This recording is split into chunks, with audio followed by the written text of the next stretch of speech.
What's up guys, Thorias here, and this is my review of Iron Fist Season 2. I just finished it last night, and surprise surprise, it's not bad. It's actually, dare I say it, good. And I say that with a 100% straight face, believe it or not. Alright, before I go on, let me preface this with something. I actually liked Iron Fist Season 1 for the most part. And before you say anything, I know. Okay? I know. I'm not saying it was perfect, Lord knows it had some issues, but no more than Luke Cage did in my opinion, and overall I did enjoy it. In fact, I enjoyed it more than Luke Cage Season 1, which I thought was okay, but ultimately kind of boring. For the record, I still haven't watched Luke Cage Season 2. But if Iron Fist Season 2 was any indication of the direction this show is going in, then I'm on board for Season 3 because this was some good stuff. There's definitely been some rejiggering behind the scenes. Clearly, Marvel took the criticisms of Season 1 into account and made some serious changes. Scott Buck is donezo, he's out the door. They got a new showrunner, a new stunt choreographer, the episode order was cut from 13 to 10, and some problematic characters from Season 1 have been swapped out for ones that are much, much better. And honestly, that fixes most of the issues right there. Fewer episodes allowed for much better pacing this time around, the dull boardroom stuff is gone, we're getting more action, better action, and that part has really taken a step up. One, because they've got a much better stunt guy now, this is the same dude who worked on Black Panther, and two, Finn Jones has had a lot more time to train, so he's a lot more convincing with the kung fu than he was last season. I'm not gonna say it's as good as the action scenes in Daredevil, because Daredevil's in a class by itself when it comes to that stuff, but action-wise, it's a solid second place among the Marvel Netflix shows, and I think it'll only get better from here. Speaking of Finn Jones, I know him and Danny Rand tended to be one of the biggest criticisms of Season 1. People didn't like his performance, didn't like that Danny is a privileged white dude, and so on. And while he can't do anything about his skin tone, nor should that even be an issue at all in my opinion, because the character in the comics is a white guy, sorry haters, most of those problems were really down to the writing. The writing in Season 1 tended to be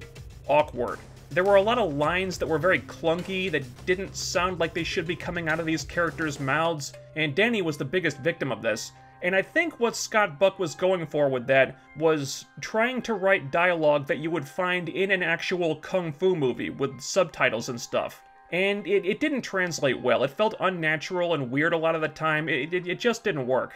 That's been done away with. There's still the occasional odd-sounding line, but overall the dialogue is much more naturalistic now, there's more humor, the writers are much more self-aware when it comes to Danny now, and they've taken steps to acknowledge and address the criticisms a lot of people had with the character. He's basically rejected his family's wealth and privileges and the power that comes along with that. Instead, he's got a blue-collar job, working a 9 to 5, he's more relaxed, he pokes fun at himself. This is not the Danny Rand of Season 1. This is a character that is far more likable and plays more to Finn Jones' strengths as an actor, quite frankly. He may not convince all the haters that he should be playing this character, but I think he's gonna start to win over at least some of the critics if he can keep this up, and if the writers, led by this new showrunner, can continue giving him better material like this to work with. So Danny Rand as a character in Season 2, much improved. Likewise, the supporting cast has also leveled up. Harold Meacham is gone, thankfully. Sorry, Faramir, you just didn't work out. Better luck with your next gig. In his place, we've got Davos as the main bad guy, and what a difference that makes. Not only is his performance light years better, but this is a bad guy that actually goes out and gets shit done. This guy feels like a real threat. He's a much more proactive and personal villain. Not that Harold Meacham wasn't personal, but he was really more personal to Ward and Joy than he was to Danny. Davos is very much Danny's villain, and unlike Harold, he's a physical threat as well as an emotional one. He's got a lot of motivation, he's got a backstory that you can even sympathize with at times, not so much that you excuse what he does, but as they peel those layers back and we start to see where Davos is coming from, I was like, God damn, I get it, man. You still gotta be stopped, but I feel for you, I really do. This is a villain being driven by decades of repressed anger and resentment at not just Danny, but at his own parents and at every aspect of his life. And it's actually pretty compelling stuff. I can't say enough about how much of an improvement he is. We've also got Misty Knight coming over from Luke Cage, and I liked her better here than in Luke Cage, honestly. Specifically, I liked her and Colleen teaming up, because that means we get the beginnings of the Daughters of the Dragon having some badass fights and then playing detective and stuff. And these two characters and actors play off each other really nicely. The scenes with them really work and are a lot of fun. I genuinely liked Misty working with Colleen, and Danny too, better than I liked her working with anybody in Luke Cage. The dynamic just seems to work better for some reason. I think they should just bring Misty over to Iron Fist full-time because they use her better on this show, they really do. And that would give Colleen Wing more stuff to do as well, and she's basically the co-lead of the show now, so I mean that in the best way. But the standout performance, and my favorite one of the season easily, was Alice Eve as Mary/Walker. I was hoping for something a little closer to the comics version of Typhoid Mary,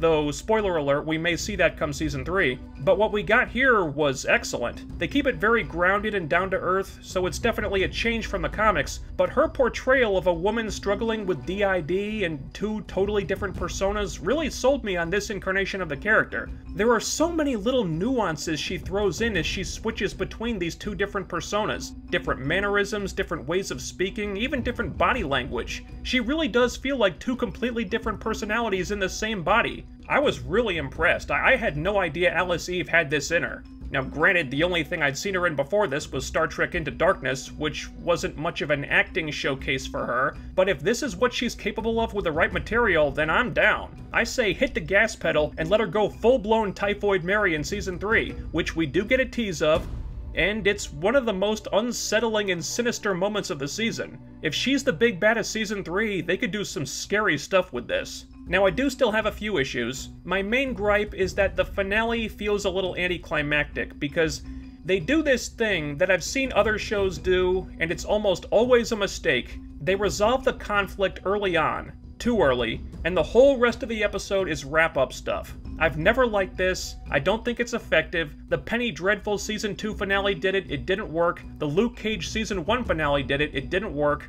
I understand that you've got a story to tell, but when you tell it like this, it always feels like you didn't let enough tension build up and blew your load half an hour early. It's an anticlimax every time. The 3-act structure is a thing for a reason. I don't know why TV writers keep trying to go against it. So the finale here does feel kind of anticlimactic because of this, although still better than the Season 1 finale and the Luke Cage Season 1 finale, which I thought was a complete dud, because the stuff they were wrapping up was stuff I was actually interested in. And there were 3 big hooks here for Season 3 that got me really excited. The tease of Typhoid Mary, and then something with Danny and Colleen, which I won't spoil for people who haven't seen it yet, but it was pretty fucking cool. My other complaint is that this season feels smaller in scale than Season 1 did, which I think was partially by design, because they're telling a more personal story here, and one that's more character-driven, and also has a lot of character surgery going on. And I understand that was kind of necessary, but going from the Hand in Season 1 to Davos, who is just one guy and a few disciples in a story that's confined to Chinatown for the most part,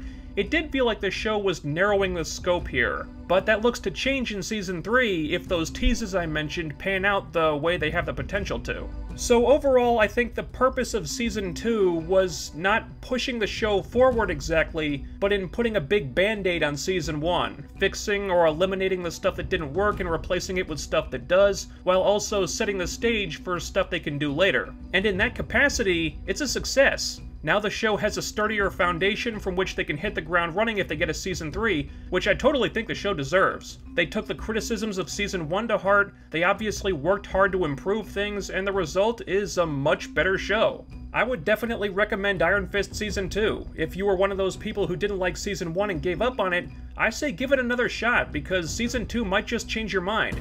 Daredevil is still certainly my favorite of the Marvel Netflix shows, but I gotta give Iron Fist props here. It made up a surprising amount of ground with this season.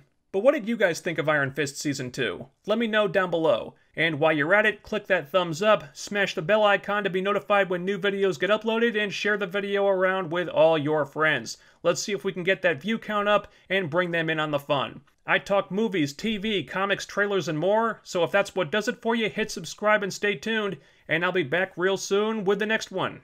Until then, over. Out.